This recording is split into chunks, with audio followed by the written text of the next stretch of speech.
Ja, Mlada olimpijada je prireditev, ki poteka v okviru našega zavoda, torej Zavoda za mladino, šport in turizem Trbovlje, že od leta 2012. Vsako leto želimo nekaj nadgraditi, tako da smo se letos odločili, da združimo tudi obeležje te postavitve te ploščice, tako da iskrene čestitke Iztoku Deželaku, ki je v letošnjem letu prejemnik le-te.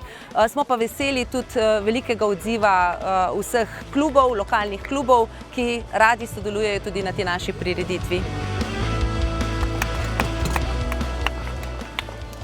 Sigurno je lepo, da v domačem okolju prepoznajo neke uspehe, pa se, bom rekel, na nek način cenijo, oziroma cenijo.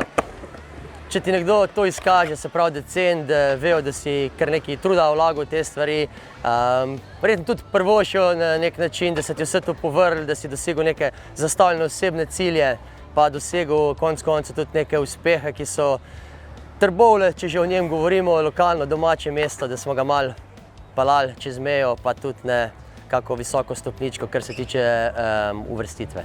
Ja, vsak ima svojo drogo, jaz pravim, moja droga je sigurno šport, v zadnjih letih je to postal vztrajnostni športi, predvsem ultratriatlon in pa ultratek.